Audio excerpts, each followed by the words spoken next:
সব কিছুতেই লেট করতে হবে আমার, মানে সব কিছুতেই লেট করার মানুষই আমি একজন, ঠিক আছে। তো এখানে আমার যাওয়ার কথা ছিল আগে, কিন্তু আমি যাইতে পারিনি। এত সাজগোজ করতে লাগছিলাম যে যাইতেই পারলাম না, দেখতেও পারলাম না। তো চলেন আপনাদের সাথে শেয়ার করি কিসের জন্য যাইতে পারলাম না আর কেন লেট হলো, ঠিক আছে। তো আজকের ভিডিওটা কে কোথা থেকে দেখতেছেন অবশ্যই কিন্তু কমেন্ট করে জানাবেন। আসসালামু আলাইকুম, সবাই কেমন আছেন? আমি কিন্তু আপনাদের দোয়ায় ও আল্লাহর রহমতে অনেকটাই ভালো আছি। তো আমার ভিডিওটা যদি ভালো লাগে অবশ্যই লাইক কমেন্ট শেয়ার করে পাশে থাকবেন। তো দেখেন গায়ে হলুদের শাড়ি পরে সাজগোজ করে সবাই কিন্তু রেডি, কিন্তু আমি নেই। কিসের জন্য? আমি বাসায় থেকে আমি আমার ভাগ্নিকে সাজাইছি, আমার বোন সবাই রেডি হতে একেবারে মানে রাত 8টা বাজায় দিছি। তো তারা ওইখানে গিয়ে একা একা করছে আমাকে ছাড়াই।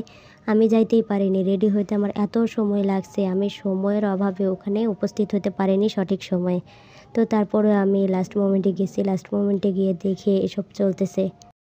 তো এই ভিডিওটা কিছুদিন আগের, আপনাদের সাথে শেয়ার করতে পারিনি, দুঃখিত। তো এর কিছুদিন আগে আমরা, কিছুদিন বলতে 1 সপ্তাহ আগে আমরা মার্কেটে চলে গেছিলাম বরের জন্য গায়ে হলুদের ডালা, তারপরে আমাদের যত কসমেটিক ছিল এগুলো কিনতে। তো সেই ভিডিওটাও আপনাদের সাথে শেয়ার করছি। তো এই ভিডিওটাতে দেখতেই পাচ্ছেন যে গায়ে হলুদের সব কিছু রেডি করা হচ্ছে, ডালা তারপর ফল টল সব কিছু আগে থেকে রেডি করা ছিল। এখানে কিন্তু আমার বোন আর ভাবিরা সবাই আছে। তো এখানে সবাই একরকম শাড়ি পরছে, একরকম কসমেটিক্স, সবাইকেই কিন্তু অনেক সুন্দর লাগতেছে। তো সবাই অবশ্য কমেন্টে মাশাআল্লাহ বলে যাবেন। তো এখানে পায়েস রান্না করা হয়েছিল। তো পায়েসের মধ্যে এখন আনারকলি দিয়ে, আনার ফল দিয়ে হচ্ছে আপনার নামটা লেখা হচ্ছে, আমাদের পিচ্চি বরের নামটা বলে দেই।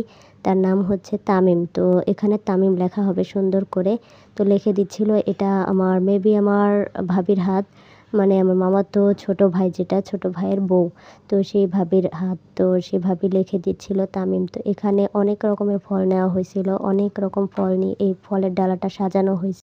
তো দেখেন ডালাটা কত সুন্দর করে কতগুলো ফল দিয়ে সাজাইছে। তো ডালাটা সাজানো কেমন হয়েছে অবশ্যই কিন্তু কমেন্ট করবেন। আর অনেক যত্ন সহকারে কিন্তু সাজানো হয়েছে। তো এদিকে দেখেন বিকাল থেকে শুরু করছে সাজানো, তো সাজানো প্রায় শেষ। হ্যাঁ, তো সাজানো শেষের দিকে এখন ডালাগুলো নিয়ে, ডালা প্লেট এগুলো নিয়ে কিন্তু স্টেজের দিকে রওনা দেবে। তো বাড়ির ভিতরে একটা সুন্দর স্টেজ সাজানো হয়েছে।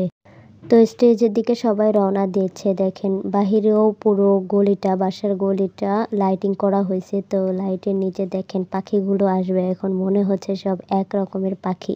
হ্যাঁ তাই না? তো সবাই এক রকমের সাজ, একই রকমের একটা শাড়ি। তো এই শাড়িগুলো কিন্তু আমার খালা সবাইকে গিফট করছিল, আমাদের ভাবি তারপরে বোনদের সবাইকে গিফট করছিল। তো আমরা এর জন্য একই রকম শাড়ি পরছি। তো শাড়ি পরে সাজ দিয়ে ডালা সাজিয়ে ডালাগুলো নিয়ে যাচ্ছে স্টেজের দিকে, দেখতে কতই না সুন্দর লাগতেছে। হ্যাঁ, তো স্টেজের দিকে উঠতে গিয়ে স্টেজের যে সিঁড়িটা ছিল একটু নর্মাল কাঠের। তো এটাতে উঠতে গিয়ে কিন্তু সবাই একটু ভয় পেয়ে গেছে। তো যাই হোক উঠতে পারছে অনেকটা সুন্দরভাবে, ভালোই লাগছে। আর তার উপর শাড়ি পরা, আমরা কিন্তু সচরাচর সবসময় শাড়ি পরি না, তারপরেও আমরা শাড়ি পরে অভ্যস্ত না, তারপরে শাড়ি পরে অনেকটাই কমফোর্ট ফিল করছি, এতটাও আনকমফোর্টেবল হয়নি। তো দেখেন এরপরে স্টেজের ওপরে সবাই, এই যে আমাদের পিচ্চি বরটা বসে আছে, এই পিচ্চি বরের সামনে সব থালাগুলো তারপরে ডালাগুলো রেখে দিলাম। তো এই ডালাগুলো দেখে পিচ্চি বরটাও তো অনেক খুশি হয়েছে। তো পিচ্চি বর দেখে তো অনেকটাই খুশি। তো তার সামনে এগুলো ফল তারপরে এত সব রাখা হয়েছে, আয়োজন করা হয়েছে, ও অনেক খুশি। তো সব কিছু পিচ্চি বরের জন্যই করা। তো পিচ্চি বরের নামটা অবশ্যই কিন্তু আপনারা জানেন, তামিম। তো সে অনেকটাই খুশি, আর তার পাশে আমরা যে এসে দাঁড়াইছি অনেক খুশি হয়েছে। তো আজকের ভিডিওটা কেমন লাগলো অবশ্যই কিন্তু কমেন্ট করে জানাবেন। আজকের ভিডিওটা এই পর্যন্ত, আল্লাহ হাফেজ।